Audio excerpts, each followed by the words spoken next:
ஒரு கோவில் இருக்குது. அந்த கோவிலுக்கு முன்னாடி பிச்சைக்காரங்க எல்லாம் வந்து உட்காந்து பிச்சை எடுத்துக்கிட்டு இருக்காங்க. அப்போ ஒரு சின்ன பையன் காசு வந்து கையில எடுத்துக்கிட்டு அந்த பிச்சைக்காரங்கள்ட்ட ஒவ்வொருத்தங்களா போட்டுக்கிட்டு வந்துட்டு இருக்கான். அவங்க அப்பா கூடவே வராரு. அவர் பேரு வேலு. அந்த பையன் கையில காசு கொடுத்து போட சொன்னதே அவர் தான். அந்த டைம் வந்து பாத்தீங்கன்னா கடைசியில அந்த பிச்சைக்காரங்களோட வரிசையிலே கடைசியில ஒரு அம்மா வந்து உட்கார்ந்து இருக்குது. அந்த அம்மாவோட முடி எல்லாம் பயங்கரமா அழுக்கா இருக்குது. கிழிஞ்ச சட்டை. ஒரு பிச்சைக்காரங்களோட ரொம்ப மோசமான நிலைமையில இருக்கிற அந்த அம்மாவை பார்த்து அந்த பையன் வந்து காசு போடுறப்பா, அவங்களுக்கும் கொடுங்கப்பா, காசு தீந்துபிச்சு அப்படின்னு சொல்லிட்டு வந்து கேட்கறான். அப்போ வந்து பாத்தீங்கன்னா சரின்னு சொல்லிட்டு இந்தாப்பா போய் போடு அப்படின்னு சொல்லிட்டு வந்து சொல்றான். அதுக்கப்புறம் அந்த சின்ன பையனும் ஓடி போயிட்டு காசை போய் போடுறான். ஆனா அந்த அம்மா வந்து பாத்தீங்கன்னா பிச்சை கேட்கறதுக்காக அந்த இடத்துல உட்கார்ந்துருக்கல, ஜஸ்ட் வந்து படுத்திருக்காங்க. ஆனா வேற வழி இல்லாம வந்து பாத்தீங்கன்னா போறவங்க வர்றவங்க எல்லாம் அந்த அம்மாவுக்கு வந்து பிச்சை போட்டு போறாங்க. இப்போ வந்து பாத்தீங்கன்னா அவங்களும் அதை எடுத்து வேற வழி இல்லாம சாப்பிட்டுக்கிட்டு இருக்காங்க. அதை வந்து பாத்தீங்கன்னா அந்த சின்ன பையன் பார்த்துட்டு இந்த அம்மா பாவம் அப்படின்னு சொல்லிட்டு காசை வந்து போட்டுட்டு சரிப்பா நான் போட்டுட்டேன் அப்படின்னு சொல்லிட்டு வந்து சொல்லும்போது வா போலாம் அப்படின்னு சொல்லிட்டு வந்து போயிடுறாங்க. இந்த பையன் காசை வந்து போட்ட உடனே சத்தம் கேட்குது. காசு வந்து தட்டுல விழுந்த உடனே அந்த அம்மா வந்து கண்ணை விழிச்சு பாக்குறாங்க யாரு அப்படின்னு சொல்லிட்டு. அப்போ ஒரு சின்ன பையன் காசு போட்டுட்டு வந்து போறத வந்து பாக்குறாங்க. அவங்ககிட்ட வந்து பாத்தீங்கன்னா அந்த பையன் வந்து பேசிட்டு அப்பா நான் போட்டுட்டேன் அப்படின்னு சொல்லிட்டு வந்து போறாங்க. அவனை நல்லா வந்து உத்து பாக்குறாங்க. அப்போ வந்து பாத்தீங்கன்னா சரி வா போலாம் அப்படின்னு சொல்லிட்டு அவங்க அப்பா வந்து அந்த பையனை இழுத்துக்கிட்டு போறாங்க. அப்போ அந்த பிச்சைக்கார அம்மா வந்து சிரிக்கிறாங்க. சிரிச்சுட்டு அந்த தட்டுல இருந்த காசை வந்து பாத்தீங்கன்னா எடுத்து பத்திரமா எடுத்து வச்சுக்கிறாங்க. அதுக்கப்புறம் வந்து பாத்தீங்கன்னா கொஞ்ச நாளைக்கு அப்புறம் வேலு தன்னுடைய பையன், தன்னுடைய மனைவி, இவங்களை எல்லாத்தையும் வந்து அந்த கோவிலுக்கு பக்கத்துல இருக்கிற ஒரு வீட்டுல வந்து குடியேறான். அந்த வீட்டுல குடியேறினதுக்கு அப்புறம் வந்து பாத்தீங்கன்னா அடிக்கடி அந்த கோவிலுக்கு வந்து போவான். வெளியில வந்து பிச்சை எடுக்கிறவங்களுக்கு சாப்பாடு வந்து தானம் பண்ணுவான், பிச்சையும் வந்து போடுவான். இதே தான் வந்து பாத்தீங்கன்னா வேலுவுக்கு வந்து வழக்கமா இருக்கும். தன்னுடைய பையன் கையாலேயே வந்து அதை அடிக்கடி கொடுத்து பிச்சைக்காரங்களுக்கு எல்லாம் சாப்பாடு போடுப்பா, காசும் போடு அப்படின்னு சொல்லிட்டு வந்து சொல்லுவான். அதுதான் வந்து வழக்கம். இப்போ எல்லாத்துக்கும் சாப்பாடு வந்து கொடுக்குறான். சாப்பாடு வாங்கிட்டு வந்து கடைசியில அந்த வயசான பிச்சைக்கார அம்மாவும் வந்து உக்காந்துருக்குது. அந்த அம்மா கிட்ட போகும்போது ஒன்று மட்டும் வந்து பாத்தீங்கன்னா அன்னைக்கு எப்படி காசு தீந்து போச்சு, இன்னைக்கு சாப்பாடும் வந்து தீந்து போயிடுது. உடனே வந்து சரி காசு தீந்துச்சு என்ன பண்ணலாம் அப்படின்னு சொல்லிட்டு வேலு யோசிச்சு பார்த்துட்டு இந்தப்பா அந்த அம்மா கிட்ட நம்ம எடுத்துட்டு வந்த சாப்பாடு தீந்துப்புச்சு, அதனால காசை வாங்கிக்கோ அப்படின்னு சொல்லிட்டு வந்து போட்டு வந்துருப்பா அப்படின்னு சொல்லிட்டு வந்து சொல்றான் வேலு. சரின்னு சொல்லிட்டு அந்த பையனும் பாட்டி காசு கையில இருந்து வந்து காசு தான் வந்து கையில இருக்குது, சாப்பாடு கொண்டு வந்ததெல்லாம் தீந்துப்புச்சு இந்தாங்க அப்படின்னு சொல்லிட்டு வந்து கொடுக்குறான். அப்போ அந்த பிச்சைக்கார அம்மாவுக்கு பக்கத்திலே ஒருத்தன் ரொம்ப நாளா பிச்சை எடுத்துட்டு இருக்கான். அவன் தான் அந்த அம்மாவை வந்து பராமரிச்சுட்டு இருப்பான். சாப்பாடு தண்ணி எல்லாம் வாங்கி கொடுக்கறது, நல்லது கிடத்து எல்லாம் வந்து அவன் தான் வந்து பாத்துக்கிட்டு இருக்கான். சோ இப்போ வந்து பாத்தீங்கன்னா அவன் வந்து என்ன சொல்றான், சரிங்கம்மா நீங்க ஒன்னும் கவலைப்படாதீங்க, எனக்கு ஏற்கனவே ஒரு ஆள் வந்து சாப்பாடு கொடுத்தாப்ல, இப்போ இவர் வந்து ரெண்டாவது சாப்பாடு கொடுத்துருக்காப்ல, நான் முதல்ல கொடுத்த சாப்பாடை வந்து சாப்பிட்றேன், நீங்க இவர் கொடுத்த சாப்பாடை வந்து சாப்பிடுங்க அப்படின்னு சொல்லிட்டு வந்து அவன் வந்து அந்த சாப்பாடை வந்து கொடுத்துட்றான் இன்னொரு பக்கத்துல இருக்கிற அந்த பிச்சைக்காரன். அதுக்கு அந்த அம்மா வந்து கண்ணை முடிச்சு வந்து பார்த்துட்டு தட்டுல இருந்த அந்த காசை எடுத்துக்கிட்டாங்க. அந்த பையன் போட்டான் இல்லையா சாப்பாட்டுக்கு பதில், அந்த காசை எடுத்து பத்திரப்படுத்தி வச்சுக்கிட்டு சாப்பாடு பொட்டலத்தை வந்து பிரிக்கிறாங்க. பிரிச்சு அதுல வந்து ஒரு ரூபா சாப்பாடை வந்து எடுத்து வாயில வச்ச உடனே அவங்க கண்ணுல இருந்து கண்ணீர் தாரையா வந்து கொட்ட ஆரம்பிக்குது. சோ வந்து பாத்தீங்கன்னா அவன் பக்கத்துல இருந்த பிச்சைக்காரன் என்னம்மா சாப்பாடு ஏதோ காரமா இருக்கா, இந்தாங்க தண்ணி அப்படின்னு சொல்லிட்டு வந்து தண்ணி எடுத்து கொடுக்குறான். அதை வாங்கி குடிச்சிட்டு ஒன்னும் சொல்லாம அந்த அம்மா வந்து அந்த இடத்துல வந்து படுத்துக்குது. இப்படியே வந்து பாத்தீங்கன்னா நாட்கள் வந்து கடந்து போயிட்டே இருக்குது. ஒரு நாள் வந்து அந்த வேலு இருக்கான் இல்லையா அவனுடைய மனைவியை வந்து கோவிலுக்கு வந்து கூட்டிட்டு வரான். இப்ப வெளியில இருக்கிற பிச்சைக்காரங்க எல்லாத்துக்கும் வந்து துணிமணியை வந்து தானமா கொடு அப்படின்னு சொல்லிட்டு வந்து சொல்றான் பொண்டாட்டி கையால. பொண்டாட்டியும் வந்து அதே மாதிரி தானமா துணிமணிகளை வந்து ஒவ்வொருத்தங்களா வந்து பார்த்து கொடுத்துக்கிட்டு இருக்காங்க. அப்போ அதுல ஒரு பிச்சைக்காரன் வந்து கேட்கறான், என்னம்மா விசேஷம் எதுவும் வந்து உண்டா அப்படின்னு சொல்லிட்டு வந்து கேட்கும்போது, இல்ல இன்னைக்கு வந்து எனக்கு பிறந்த நாள் அதனாலதான் அப்படின்னு சொல்லிட்டு வந்து சொல்றாங்க. அப்போ அந்த வேலுவோட மனைவி வந்து எல்லாரும் வாழ்த்துறாங்க, நல்லா இருக்கணும் மகராசியா இருக்கணும் அப்படின்னு சொல்லிட்டு.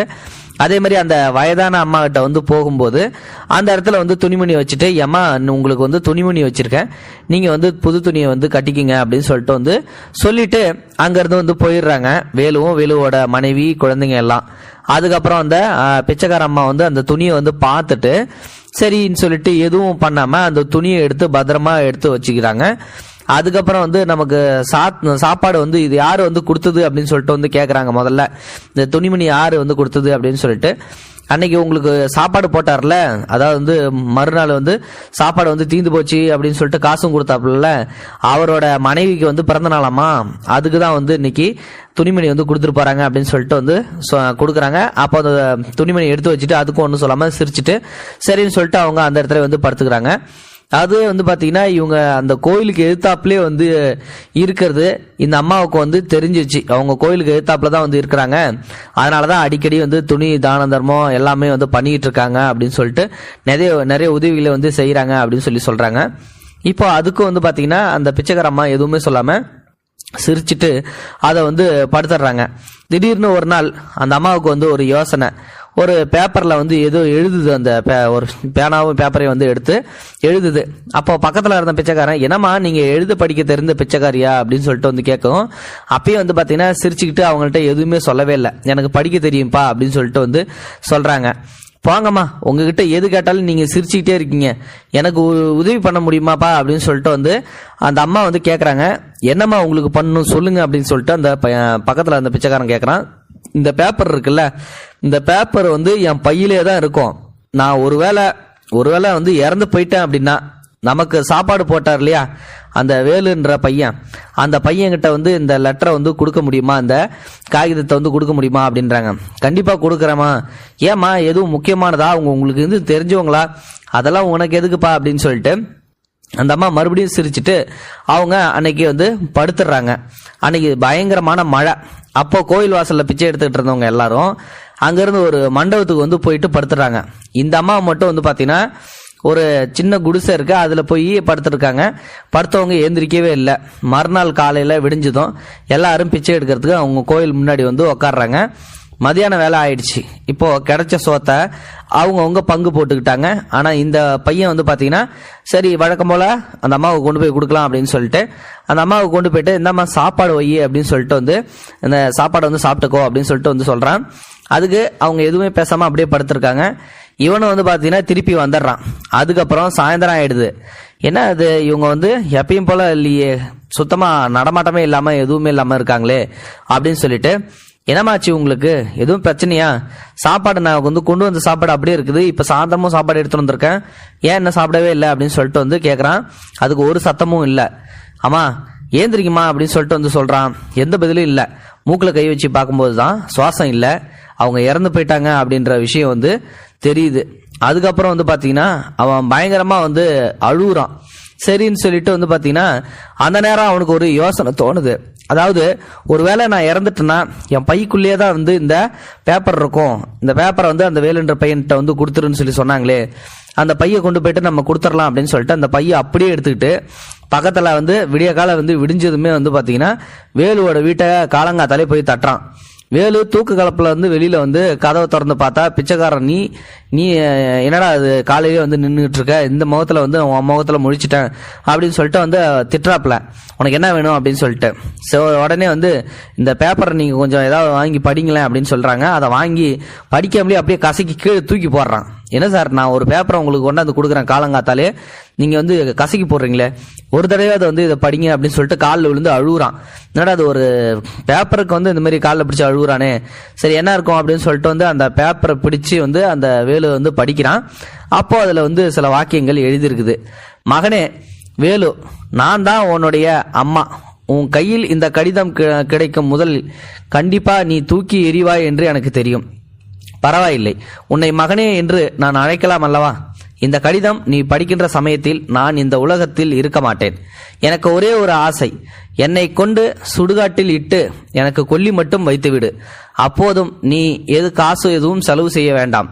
அம்மா பிச்சை எடுத்து வைத்த காசுகள் இருக்கின்றது, அதை வைத்து என்னுடைய இறுதி சடங்குகளை நீயே செய்தால் போதும். என்ன விதியோ தெரியவில்லை, நீ எங்கோ என்னை ஒரு கோவிலுக்கு அழைத்து சென்று விட்டு இப்போ வருகிறேன் என்று கூறிவிட்டு சென்றாய். நானும் நீ வருவாய் வருவாய் என்று அங்கேயே இருந்தேன். என் கையில் பணம் இருந்தது, எனக்கு வழியும் தெரியும் வீட்டிற்கு வருவதற்கு. நீ வந்து என்னை அழைத்து செல்வாய் என்றுதான் நம்பிக்கையா இருந்தேன். கடைசி வரைதான் தெரிந்தது நீ வரமாட்டாய் என்று. நான் அப்பொழுதுதான் புரிந்து கொண்டேன், நான் உனக்கு பாரமாக இருந்ததால் தான் நீ என்னை திரும்ப அழைக்க வரவில்லை என்று. ஒவ்வொரு இடமாக நான் அழைத்தேன். கடைசியில் நான் பிச்சை எடுக்கும் கோவிலுக்கு உன் மகன் கையால் எனக்கு பிச்சை இட்டாய் அல்லவா? எனக்கு சோறு இட்டாய். கடைசியில் என் எதிரே உள்ள வீட்டில் குடியும் பெயர்ந்தாய். விதியின் விளையாட்டை பார்த்தாயா மகனே? உன் மகன் எனக்கு இட்ட பிச்சை காசில் அரிசி வாங்கி உன் மகன் கையால் எனக்கு கடைசி வாக்கரிசி போட்டுவிடு. உன் மனைவி எனக்கு தானமாக தந்த துணி இருக்கின்றது, அதை எனக்கு உடுத்திவிடு என்னுடைய இறுதி நாளில். நீ எனக்கு சாப்பிட தந்த காசை எடுத்து என்னை கொல்லி போட எடுத்துக்கொள் மகனே. உனக்கு பால் தந்த என் மார்பின் காம்புகள் வலிக்கின்றது.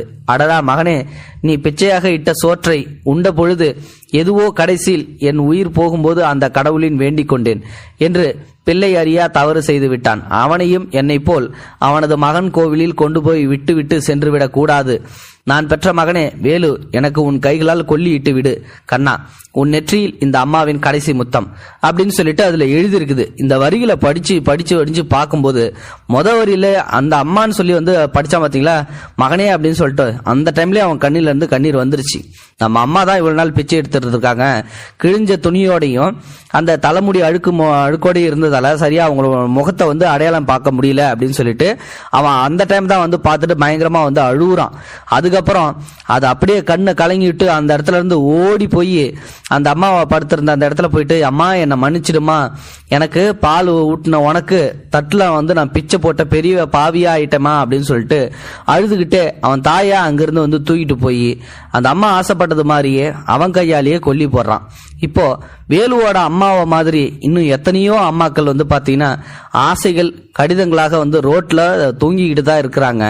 இப்போ உள்ளவங்க தாய்ப்பாலுக்கும் விலை ஒன்று கொடுத்துடலாம் அப்படின்னு சொல்லிட்டு எண்ணி இது போல பல செயல்களை வந்து செஞ்சு வருவாங்க பாத்தீங்களா. அவங்களுக்குலாம் இந்த கதை வந்து ஒரு உதாரணமா இருக்கட்டும், அவங்களுக்குலாம் ஒரு பாடமா இருக்கட்டும். அதனால தயவு செஞ்சு தாயை வந்து மதிங்க. கடைசி காலத்துல அவங்கள தவிக்க விட்டுட்டு போயிடாதீங்க. நாளைக்கு உங்களுக்கும் அதே நிலைமை தான் அப்படின்றத மறந்துடாதீங்க. இந்த வீடியோ பிடிச்சிருந்தா லைக் பண்ணுங்க, உங்க ஃப்ரெண்ட்ஸுகளுக்கு ஷேர் பண்ணுங்க. கண்டிப்பா இந்த வீடியோ உங்க கண்கள்ல இருந்து கண்ணீரை வர வச்சதுன்னா உங்களுடைய ஃபீலிங்ஸை அதை கமெண்ட் பாக்ஸ்ல சொல்லுங்க.